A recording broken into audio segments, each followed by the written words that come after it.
Hi friends, मैं प्रिया और अपने चैनल पे आप सभी का हार्दिक हार्दिक स्वागत करती हूँ। तो आज हम जानेंगे कि हिंदू धर्म में कार्तिक मास क्यों है इतना महत्व। आप देखते होंगे कि जैसे ही कार्तिक मास आता है लोग स्नान करने पहुँच जाते हैं गंगा नदी में या फिर नर्मदा नदी में, है ना। तो हिंदू धर्म में कार्तिक मास को सर्वश्रेष्ठ क्यों माना जाता है, चलिए। तो हिंदू पंचांग का 8वां महीना सबसे खास महत्वपूर्ण माना गया है। सितंबर या अक्टूबर में पड़ने वाला कार्तिक महीना श्रद्धालुओं के लिए काफ़ी पावन माना जाता है। आपने भी बड़े बुजुर्गों से सुना होगा कि कार्तिक मास में गंगा स्नान का काफ़ी महत्व होता है, या फिर आपने सुना होगा कि कार्तिक महीने में कोई पापा मत करना। आखिर ऐसा क्यों कहा जाता है, चलिए जानते हैं। तो हिंदू मास में कार्तिक मास का क्या महत्व है। वैसे हिंदू धर्म में 12 महीनों का अपना अपना महत्व है। फिर कार्तिक मास में ही लोग ज़्यादा पूजा पाठ क्यों करते हैं, इसकी वजह जानने के लिए चलिए 2 पौराणिक कथा हम आपको सुनाएंगे। जिससे पहली कथा ये है कि भगवान शिव के पुत्र कार्तिकेय से जुड़ी हुई है, और दूसरी कथा भगवान विष्णु से जुड़ी हुई है। तो वही तीसरी कथा भी है जो हमारे सूर्य देवता से जुड़ी हुई है। कहते हैं कार्तिक मास में जो व्यक्ति इन तीनों की पूजा या आराधना करता है, सुबह शाम नियम से पूजा पाठ आदि करता है, उसकी सारी समस्याएं दूर हो जाती हैं। आपने देखा होगा खासकर कि बिहार और पूर्वांचल वाले इलाके में कार्तिक महीने में ही छठ की पूजा होती है, जिसमें उगते सूर्य और डूबते सूर्य को श्रद्धालु अर्घ देते हैं। एक साथ इस महीने में कई सारे त्योहार मनाए जाते हैं, इसलिए इस महीने का महत्व और भी बढ़ जाता है। कार्तिक मास शुक्ल पक्ष एकादशी में भगवान विष्णु 4 महीने में एक बार जगते हैं। इस एकादशी को देव उठनी एकादशी भी कहते हैं।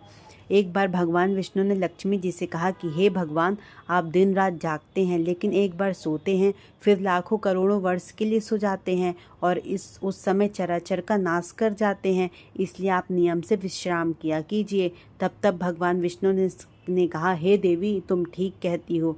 मेरे जागते सभी देवों और खासकर तुम्हें कष्ट होता है। तुम्हें मेरी सेवा से वक्त नहीं मिलता, इसलिए आज मैं से हर वर्ष वर्षा ऋतु में 4 मास शयन किया करूँगा। मेरी यह निद्रा अल्प निद्रा और प्रलयकालीन महानिद्रा कहलाएगी। यह मेरी निद्रा भक्तों के लिए परम मंगलकारी रहेगी। कार्तिक मास का नाम कैसे पड़ा, तो देखिए, कहा जाता है कि भगवान शिव के पुत्र कार्तिकेय ने तारकासुर नामक राक्षस का वध इसी महीने किया था। तारकासुर के आतंक से सभी भगवान इतने परेशान थे कि भगवान शिव के पुत्र कार्तिक को उसे युद्ध करना पड़ा, इसलिए भगवान शिव ने इस महीने का नाम कार्तिकेय रख दिया। और कार्तिक मास की अमावस्या के दिन दीपावली पड़ती है, उसके बाद छठ पूजा शुरू हो जाती है। कार्तिक मास की पूर्णिमा तिथि को गंगा स्नान और दीपदान का विशेष महत्व होता है। कार्तिक मास में करवा चौथ, आहोई, जन्माष्टमी, रमा एकादशी, गोवत्स एकादशी, धनतेरस, दीपावली, गोवर्धन पूजा, भाई दूज, देवउठनी एकादशी, कार्तिक पूर्णिमा के त्योहार पड़ते हैं। इस महीने में तुलसी पूजा का भी खास महत्व बताया गया है। जिन जिन घरों में लोग श्रद्धा भाव से तुलसी लगाते हैं वे सुबह शाम पूजा अर्चना भी करते हैं। अपनी श्रद्धा अनुसार गाय दान, भूमि दान, अन्नदान, ब्राह्मण भोज करवा सकते हैं। इस महीने का उतना ही विशेष महत्व है और उतना ही इस महीने का नियम भी कठोर है। सामवेद में इस बात का उल्लेख है कि कार्तिक महीने में गंगा स्नान करने वाले श्रद्धालुओं को कुछ खास बातों का ख्याल रखना चाहिए। इस महीने में धूम्रपान निषेध होता है। लहसुन, प्याज और मांसाहारी का सेवन भूलकर भी नहीं करना चाहिए। कार्तिक महीने में अगर आप पलंग पर सोते हैं तो अपना बिस्तर भूमि पर बिछा लेना चाहिए। दोपहर में आपको बिल्कुल भी नहीं सोना चाहिए। इस माह में जितना ब्रह्मचारी का पालन करेंगे आपके लिए उतना ही अच्छा होगा, क्योंकि कार्तिक मास पूरा ब्रह्मचारी रूप में बदल देने वाला महीना बन जाता है।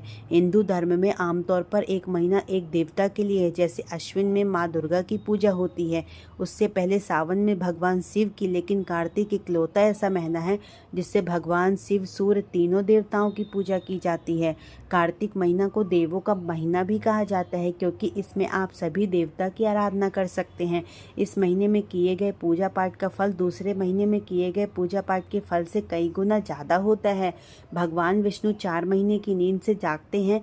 उनकी जब आँख खुलती है तब श्रद्धालु उनकी आराधना कर रहे होते हैं, जिससे देखकर भगवान विष्णु प्रसन्न होते हैं। इसलिए कहा जाता है कि कार्तिक पूर्णिमा यानी अश्विन महीना की पूर्णिमा तिथि की अगले दिन कार्तिक मास पड़ते ही भगवान विष्णु की आराधना शुरू कर देनी चाहिए।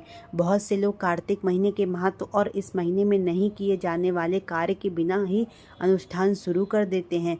कुछ लोग मंदिरों में पूजा अर्चना और गंगा स्नान करने लगते हैं, लेकिन नियम की जानकारी नहीं होने से उन्हें पूरा फल नहीं मिलता है।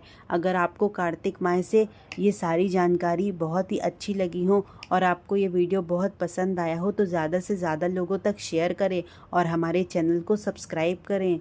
जय हो विष्णु भगवान की। हर हर महादेव।